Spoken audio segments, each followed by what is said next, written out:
I got to kick this thing off. Can I kick it off? 1, 2, 3, 4.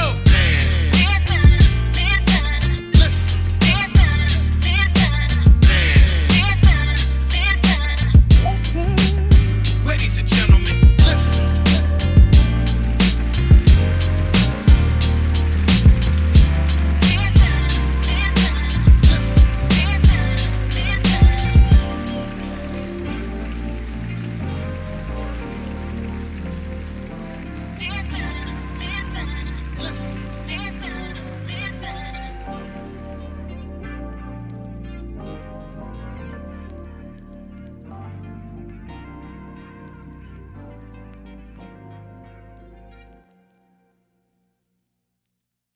Dee Dee's Daiquiris is your #1 supplier of premium daiquiri mixes.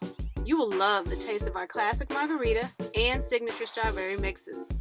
Follow us on Instagram and Facebook at Dee Dee's Daiquiris. Dee Dee is spelled D-E-E-D-E-E. You can also find us at www.deedesdaiquiris.com. Dee Dee's Daiquiris, giving good vibes to good people, one good drink at a time. More Grace Counseling and Mediation Services offers individual and relationship counseling as well as mediation services to the community. At More Grace, healthy partnerships are valuable and beneficial. Our approach to relationship counseling is through a culturally relevant systems perspective. More Grace offers services virtually for people living in the state of Missouri. Please visit the website www.moregracecounseling.com for more information about our approach to counseling. More Grace Counseling and Mediation Services, where we offer more grace and more healing. Please buy the new book by Arika Nicole Moore, Diabolical Tales of Woe. Diabolical Tales of Woe is a thrilling collection of short horror stories that leave you in an excited trepidation to see what will happen next. Prepare to face one horrific encounter after the next in this captivating novel. You can find this book on Amazon in the Kindle and paperback version. That is Diabolical Tales of Woe by Arika Nicole Moore. Conversate with Us Radio presents the Man Listen Show. We are the blackest radio show on the internet.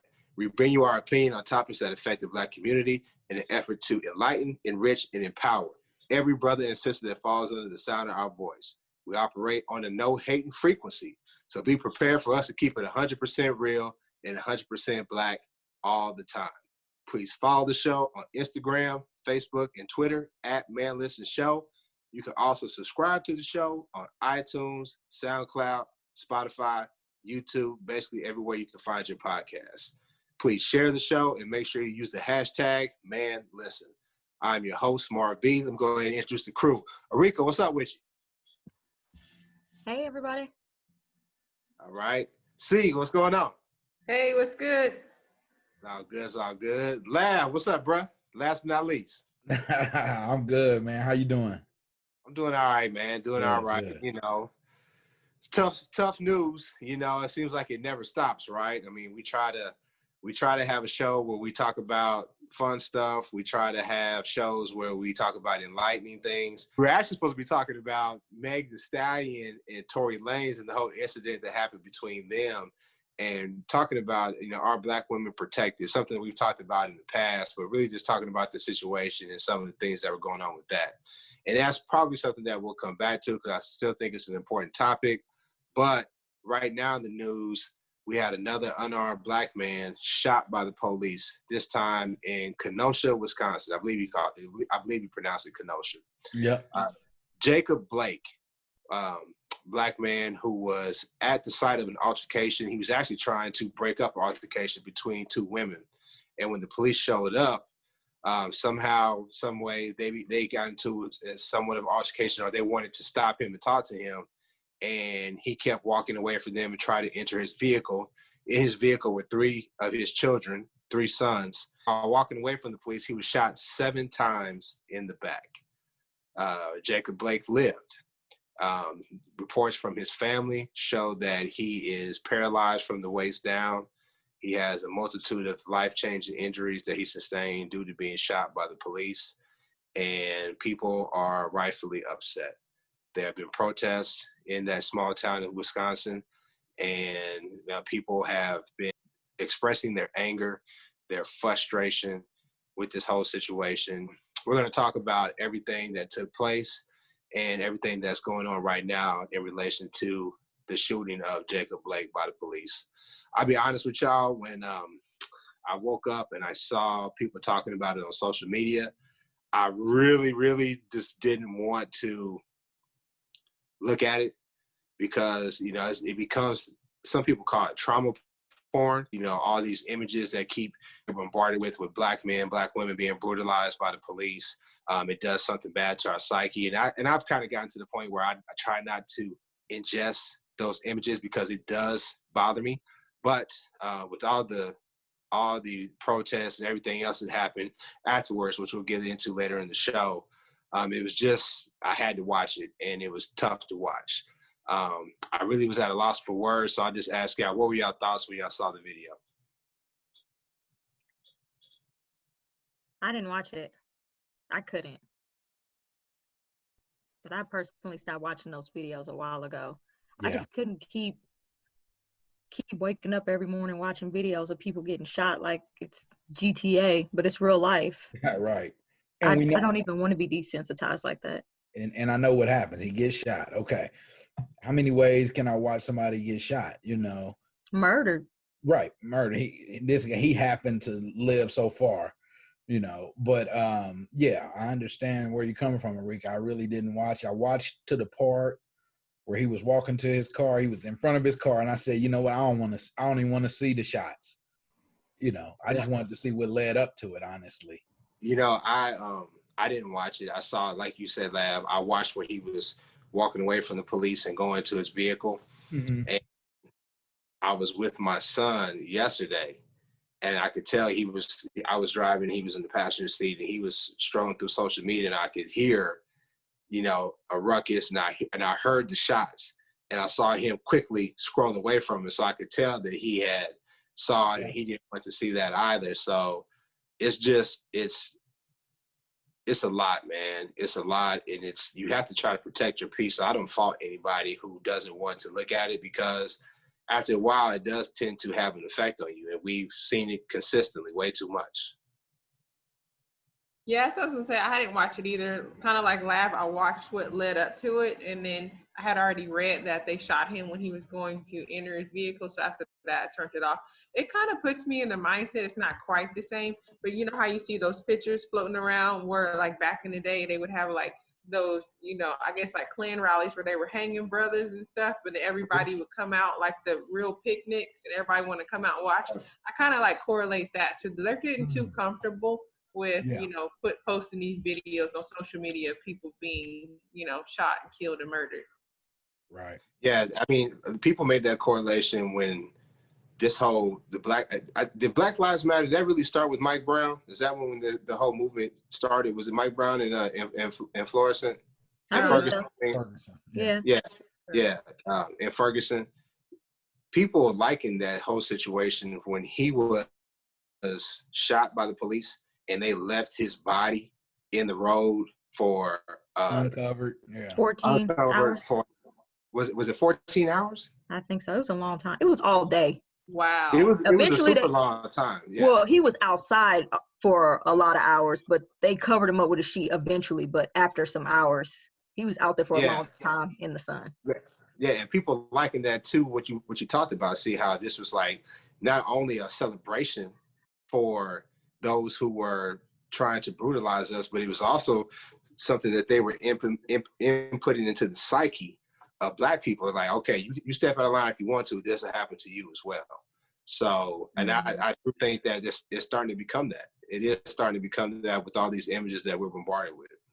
I said 14, it was 4 hours. I'm dramatic. It seemed like forever. Hey, 4 hours is too long, though. 4 hours. Well, especially uncovered. Years. Yeah. Mm-hmm. So most of his family and stuff just saw him like that. Right. Yeah. 4 hours is still ridiculous. Right. When you're going through something traumatic, 30 seconds can seem like an eternity. Man. So 4 hours can seem like a year. You know what I mean? Yeah, So yeah. I ain't mad at you. I ain't mad at you at all. But you know, this whole deal, man, it's been tough. The governor of Wisconsin spoke out against it, saying it was excessive force. But I don't know. Have any of y'all ever been to Wisconsin? My husband is from Wisconsin. Oh, I have. I've been to Milwaukee a couple of times. I would tell you this: Wisconsin is probably one of the worst states ever for Black people. I think it was rated the worst, honestly. It is. It probably the worst. Yeah. When you look at the quality of life for Black people in Wisconsin, and you look at the number of people who are incarcerated and how much of that is Black people, it's ridiculous. And I remember one time going to Milwaukee with my son. We were actually traveling with AAU, and I was actually kind of excited about it because I watched Happy Days, and I know it was supposed to be filmed in Milwaukee and the Fonz and all that. So, and it was just like to me, it was another big city that I was like, okay, I like that. I like that. Hey, but they gonna revoke our title, man. don't act like y'all didn't watch this. Exactly. Come on, y'all. I never watched Happy Days. I didn't watch it. Y'all forget how old I am. I don't even think was that still on the air when I was born? Yeah, I didn't watch it. Yeah, that's reruns. It's like the Jeffersons. You watch the reruns. I didn't watch the Jeffersons either. Happy Days was still on though. It was on reruns, but it's still coming on when we were kids for sure. Yeah. Listen, we were poor. We had one TV, and it wasn't delegated to children. That's where the whole term when they say something has jumped the shark. Yeah. Ran its course. It's talking about jump the shark, and they had this episode where the Fonz he was jet skiing and he jumped. He was skiing. They were towing him along, and he jumped over a shark, and it looked so fake. It was like, all right, Happy Days, y'all done. But and that was it. That was it. But at any rate, we had went to Milwaukee, and it was nothing special at all. I mean, it's like Wisconsin is nothing special about Wisconsin as a state at all. And I remember we went to the mall with the boys, and mind you, we have a bunch of little Black boys. And it's us dads and the boys, and our boys were, not even teenagers yet, but probably like 11, 12. And they ball players, so they were taller in height, so they looked older than they were. And as soon as we got into the mall, and they were walking ahead of us, kids don't want to walk right by their dad. You know what I'm saying? They want to kind of have a little bit of independence. Security just rushed them, and was like, "What are y'all doing here? Y'all can't be here unsupervised." And we were just like, "Whoa, what is this? What's all this, aggressiveness by, the Paul Blart moral security guard and everything?" So it just gave us like a real negative vibe. And I was just like, man, I ain't never got to come back to Wisconsin. Then when I did the research and I saw the statistics on how Black people live there, I'm surprised that this hasn't happened sooner. Right. It's terrible. I hate going there. But they do have Wisconsin Dells. We haven't been, but our cousins say that we got to go. A lot of people go there. But no, I read just this week. Actually, it was last week. I don't know why I was reading on it, but they said 1 in 4 Black men in Milwaukee has been in the state penitentiary. Yeah. That's absurd. I mean, for real. Yep. 1 in 4? That's a very high number. That is. So not in jail or arrested like drunk on the weekend, but in the penitentiary, like prison. Right. In the state wow. prison. Mm-hmm. Yeah. Yeah. Like I said, it's probably the worst state for Black people to live in. So it's no shock that this happened. There's been a lot of protests. There's protests going on for the last couple of days.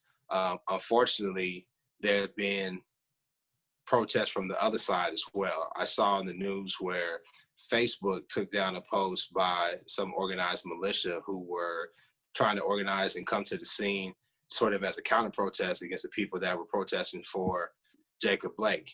And 2 people were shot. And when I first saw that in the news, I was thinking like, man, I sure hope it wasn't, Black people. You know how things happen and shots happen. But it was so shocking and just, stunning to see what really happened. How this 17-year-old white kid is out here with this assault rifle. And he's running around. I watched the video. I kind of hate that I watched the video, but I watched it so I could talk about it intelligently for the show. He's walking around with this weapon, and the protesters trying to stop him for whatever reason. And as they rush him, he starts firing. he starts firing, and he shot one guy in the head, a white guy. He shot another guy, dang near blew his arm completely off. Mm-hmm. And the bad thing about it was, when he got done shooting, the police and the National Guard were approaching, and the rest of the protesters were kind of keeping a distance but following. They were like, hey, those guys got shot down there. He's the one that did it. Do you know that they drove right past him? Like, he had his hands up, and they drove right past him as if it was right nothing. Past him.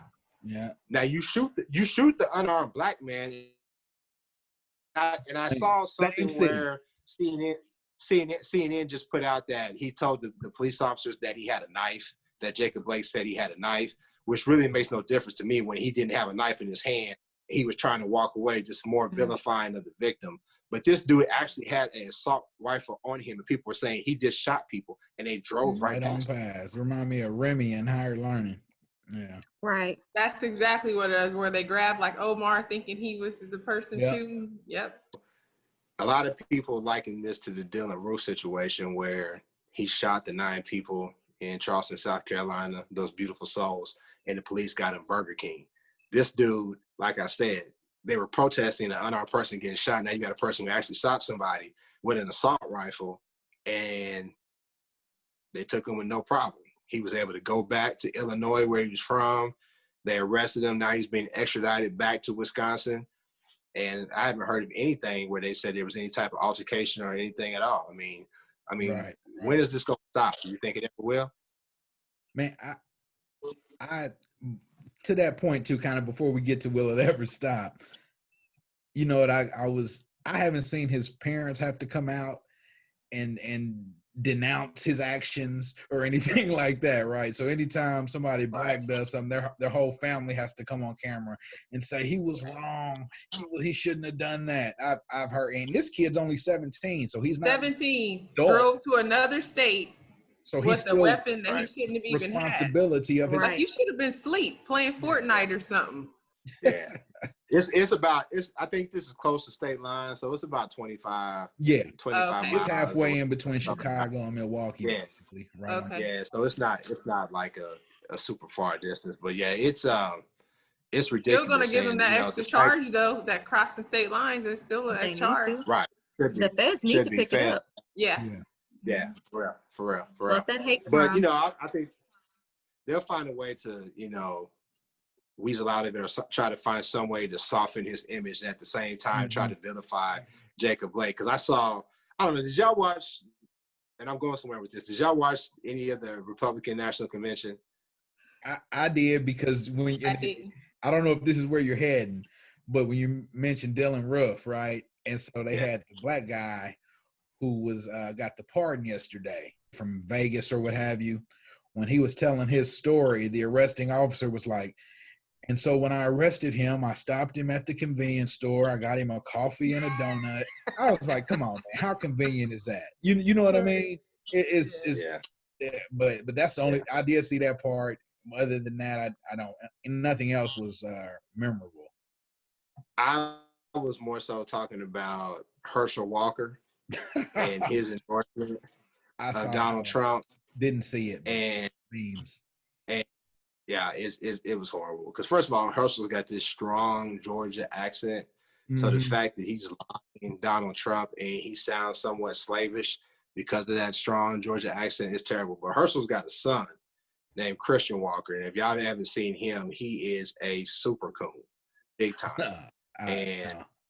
For real. So he was on his social media talking about Jacob Blake was some criminal, but basically he talked about the alleged criminal record of Jacob Blake, and how if he had just complied with the police, it wouldn't have happened.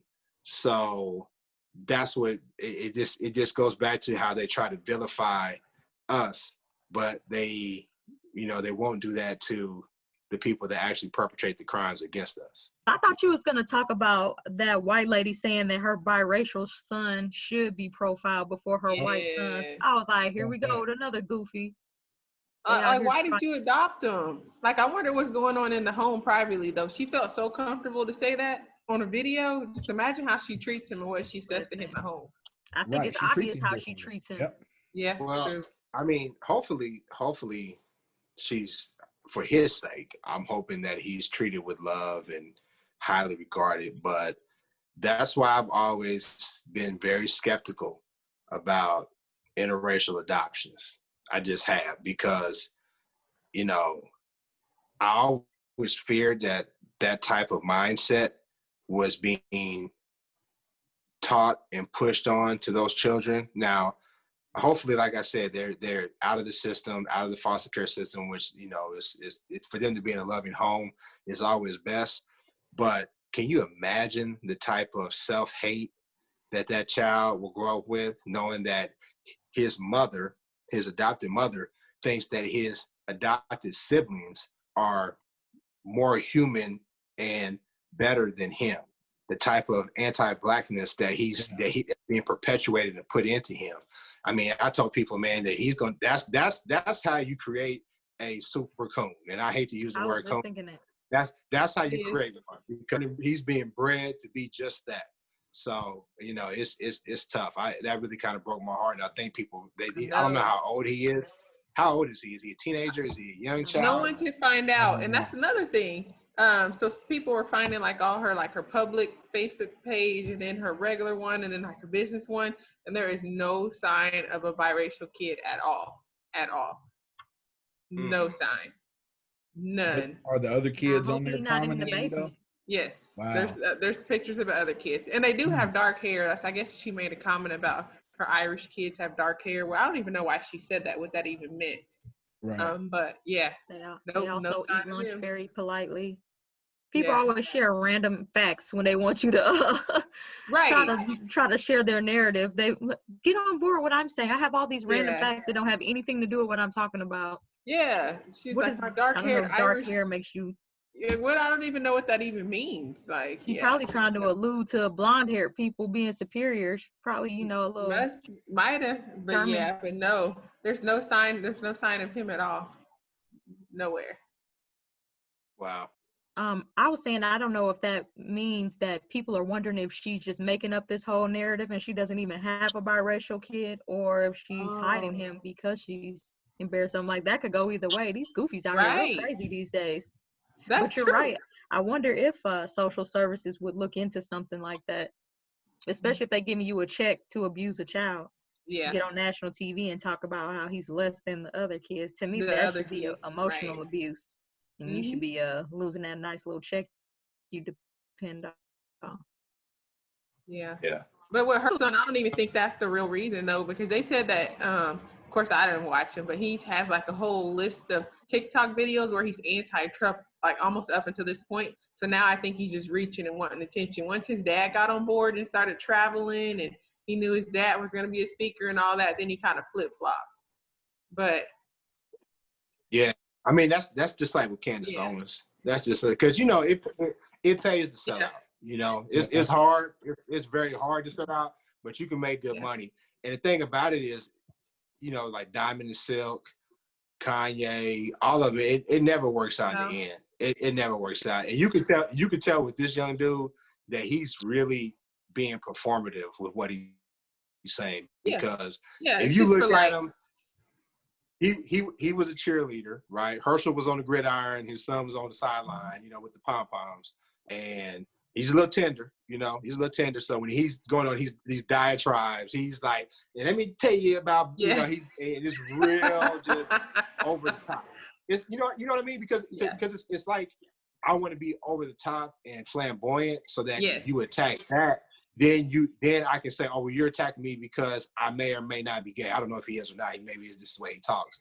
But I can talk this way and use it as a shield to talk about the things that I want to talk about, and you can't come at me, or I'll just say, oh, you just don't like me because I'm gay. You know? So and you could tell it's a process. Yeah, no, I think he's really I think he's for real about the gay part though. No, is he out? Okay. Yeah, I talk about everybody. Anybody could get it. Yeah, and that's how it should be. That's how because you know I have family members that are gay, and they know, hey man, you talk about me because I'm fat. I'm talking about you because you're gay. It's in all love. Right. I'm not saying it in a hateful way or anything like that. But you know, it's all jokes. If I gotta listen to flat-chested jokes, you gonna get these jokes I come up with. Right. Yep. No, I now gotta look like a everybody little can boy. get it. Yeah. Yeah. That's Yeah. where the love it's is, in the equal opportunity. I don't want you to be left out. Right. right. Well, tonight the NBA playoffs are supposed to take place, and I say tonight because they've been playing day games in the bubble, and the Milwaukee Bucks decided that they just weren't going to play. Right. And they didn't come out of the locker room, and that started a trickle down effect. Mm-hmm. The rest of the games were canceled. The Milwaukee Brewers canceled their game as well. Kenny Smith, who's part of inside the NBA, decided that he was going to stand with the players, and he took off his mic and left the set. So people are starting to really demonstrate that they've had enough, and that they are really trying to, make a statement about how something needs to be changed. We talked about defunding the police, right? Right. And certain candidates have said they're not for that. Not saying no names, but if you do your research, you know what I'm talking about. They said they're not for that. So, I mean, the question goes back to the previous show that we did. Should the players have even went to Orlando to play, considering that all this was the George Floyd incident was going on before they went, and Kyrie and some of the other players were saying, no, we need to make a statement and not play. Was Kyrie right? We talked about it being like a quirky dude who maybe the rest of the league shouldn't follow. Is he right or what? What you think? I think they owe him an apology. Him and Dwight Howard. I don't What know Dwight if you say? could say right or wrong. What did Dwight say? Wasn't he on board to not play too because of the whole situation? I think Yeah, so. he was. Yeah. Oh, okay. That's proud of him He because got normally a lot Dwight's of kids to take care of, so he got to. Yeah. Normally Dwight's a straight goofball. You know what I'm saying? So if he did that, Yeah. I'm proud of him for sure. Yeah. Yeah. Yeah. What were you gonna say, Rika? There's not really a right or wrong, so I can't say that they made the wrong decision to go and play inside the bubble, because I feel like they thought that they were making an impact by bringing awareness, by wearing the shirts, kneeling. Like, they had the attention of the country coming out of a pandemic that was begging for some sports, and they used that platform to bring awareness, and that didn't work. Now they like, well, okay, well, let's hit these pockets. Yeah, I agree. I'm not really endorsing. I'm not really endorsing that they shouldn't have played, because, like you said, they had the opportunity to use the platform to, give a message, to pass a message that, hey, listen, Black Lives Matter, and we've had enough with this. Because I'll be honest with you, I'm not going to work. I got a family to take care of, and so do they. So I don't really expect them en masse to say we're not going to work. I do think that their solidarity is something that they could have shown to that the NFL players could have emulated, and it could have stopped the exclusion of Cap from being in the league. I do think that they could have done that. Not saying that they need to just, we're not going to play the whole season or the remainder of the season, but they could have did a strike or some sort of boycott and pass the message along. So I am proud of the NBA and the guys that are stepping up, and it was good to see what happened tonight. I agree. Back to Kyrie though. Kyrie, like I said, like we all talked about, he might not have been the right messenger, but he definitely had a very valid message. Kyrie also gave monetarily to the WNBA for those women who said they weren't going to play and stuff like that. And we don't want to forget them, because all their games today got canceled as well. They're standing in solidarity. And as a Chiefs fan, it's more of a sacrifice. It's more crucial for them, critical for them, because athletes get paid per game. They get a check per game. And with the WNBA players not making as much, they don't really have that cushion to say, I'm not getting a check like the NBA players do. Yeah. All those guys in the NBA are millionaires, all of them.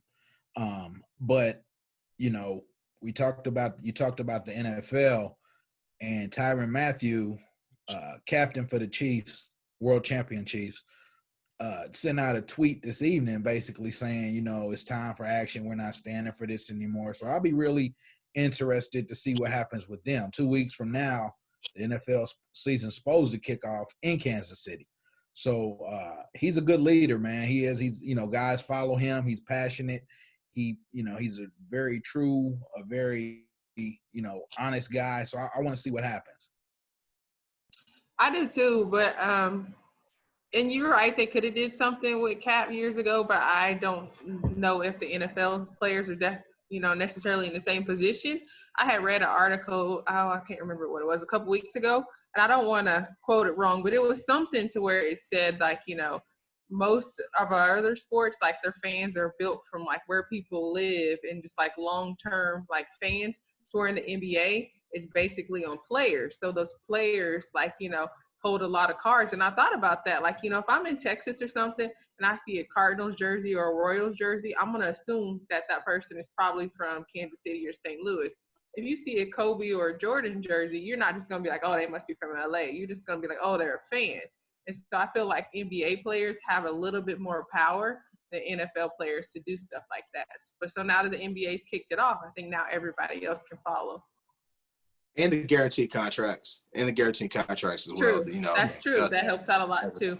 That does give them the ability to be a little bit more outspoken. And they're the only, they're 80% of the players are black men, right? So, I thought it was a little higher, but it's actually 80. I guess a lot of the non-black men or European players, those guys. So they're not white American players per se. But the other sports, I think football is probably around 50%. Baseball, I think the team, Seattle, who they also said they're not playing today, they have like six to eight black Americans this year on their team, which is the most it's been on an MLB team in a long time. But they also said we're not playing tonight, so their game got canceled as well. Man, yeah, I feel like baseball is kind of tricky. Like you might think that they're black, but then you're like, right. That's what I'm saying. A lot of them, baseball's been very good to me, But you know what though? You start messing with them folks' baseball, they're gonna be mad for real. So they're not playing. MLB's joined. There's games going on right now. The Royals and the Cardinals are playing right now. But I haven't seen nothing from the NHL though. No. It's like three brothers in NHL. So it's hey. Wait. You got NASCAR. You want everything now? You got NASCAR. Yes, we do. We want it all. So I have in this void where when a lot of sports going on, the first sport to come back was soccer. So I was watching European soccer. And I honestly was shocked how many black men are playing European soccer in the English Premier League. I had no idea. Were you from Africa? I never watched soccer. Seriously, I knew Ghana had a good team. Cameroon, they have a pretty good team. France had some brothers in the World Cup. But man, I didn't realize it was that many black men playing soccer over there. I didn't either because it's such a racist league. Yeah, they've often talked about it. And there's always the immigration from Africa going over to the European countries, and then over there they have those sports clubs where you're basically trained and groomed into being a player. But it's always been highly spoken about, like she said, those black players going to different towns or different cities where they're holding games, and the racism that they endure, being called monkeys and things of that nature. So yeah, it's white supremacy is a global thing. It's not just here in the U.S. They got it down pat in the U.S. Right? They really got it down pat here, but it's all over. It's all over for sure. It's all over for sure. So I don't know. Do you think the cops? Let's just bring it back to the original topic before we wrap it up. So what do you think is going to happen to the police that shot Jacob Blake? I think they'll be arrested. But what are we gonna do to fix the problem though? If that just arrests, one or two get arrested and 200 get away with it. And it happens again in 3 months or 2 months. Right. Yeah. I feel like law enforcement officers need to either have a degree, and I feel like they need to own their own liability insurance, and I also feel like their record needs to track with them. And they need to live in the community that they service. Yeah. That's a good one too. Yeah. Something has to change. You have to change something. Has to. I think they need to be arrested. I think they need to be charged. I think they need to be convicted. And I think they need to have the book thrown at them. Just an example that this is what happens to you when you use excessive force, especially, towards people that when they could when you use excessive force, I'll just say that. It needs to happen when you use excessive force. I agree with all the things that C and Erika said, but hopefully these officers are arrested and charged and convicted, because it was just ridiculous to see what happened to that brother. You know, I don't, and I hope for sure that we don't see the family step out and do what we saw Botham Jean's family do. I mean, I don't know. I'm kind of worried about it, because I read how the family was speaking out, and they were talking about how good a man Jacob Blake was, and how even though he was in this perilous condition from being shot, he was more so concerned about his children, his mom, how he didn't want to be a burden on people. And they talked about how his mom prayed with one of the police officers at the hospital, and how they were saying, okay, we don't want the violence. Jacob Blake wouldn't want the violence. One of the police officers that shot him? No, just a police officer. Officer. I did. Okay. But you know, when I started hearing that, I started to think about how Botham Jean's family was doing all that, you know, I forgive you and all that mess, and hugging and doing all that. And it really softened the tone for the sentencing for Amber Geiger. And you already see where they've appealed that. And I wouldn't be surprised if somehow, some way, that sentence that she got is greatly reduced, and she's out in the street sooner than she should be.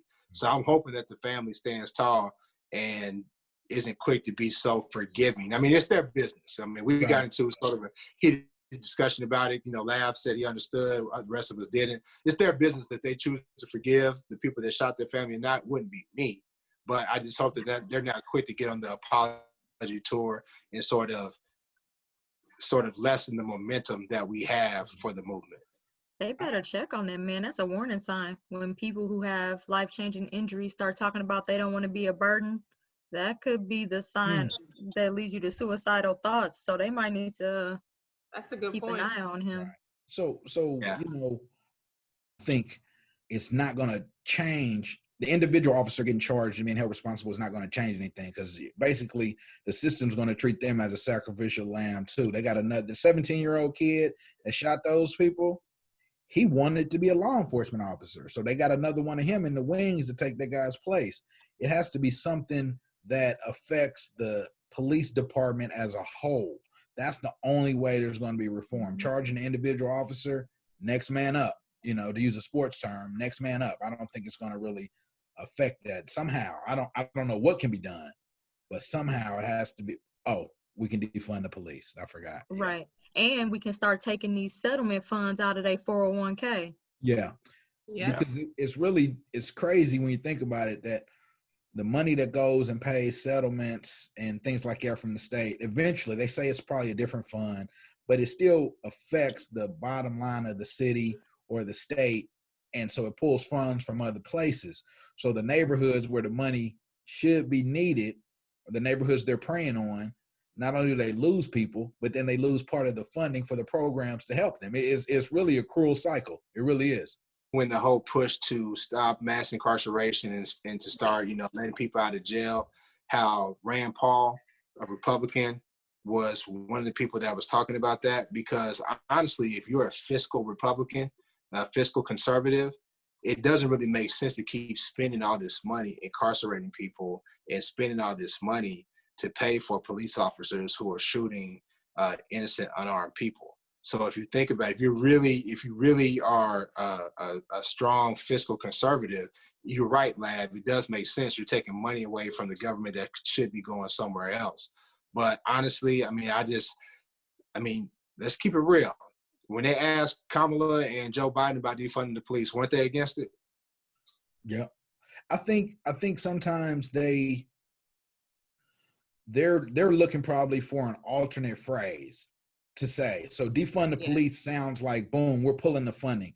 Whereas sounds like dismantle. Reappropriating the fund sounds a little better, right? Or reevaluating how you appropriate the fund. That sounds better. So they can say we're not for defunding the police, but the goal is the same.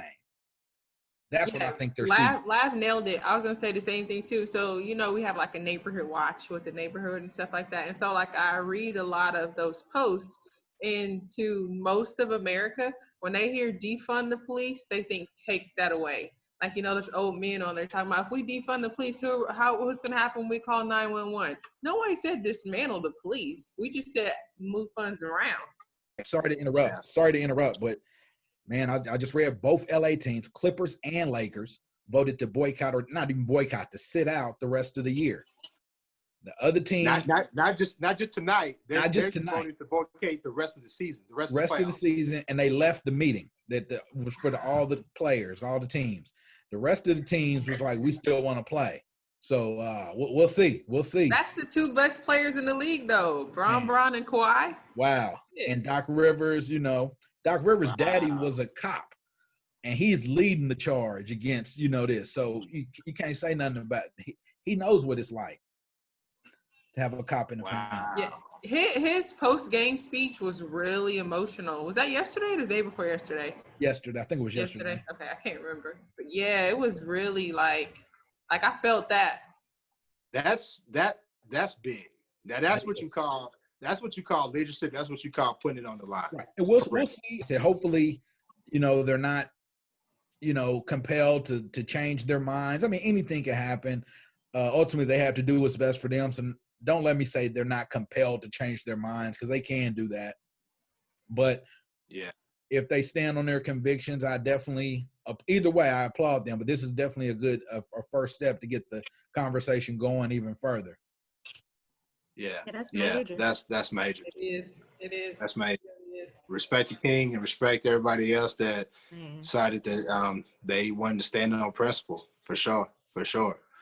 Well, I mean, I don't know what else to say on that note. We're going to go ahead and see how the story unfolds. Our prayers go out to Jacob Blake and his recovery and his family, and to the other people who were killed and injured in Wisconsin.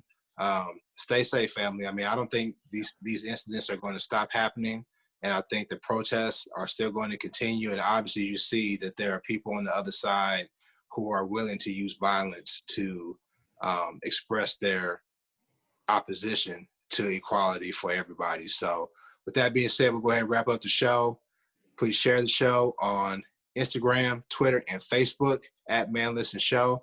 And make sure you tell everybody to subscribe to the show on iTunes, YouTube, Spotify, SoundCloud, basically everywhere you can podcast. We'll holler at you next time. Peace. Peace. Holla.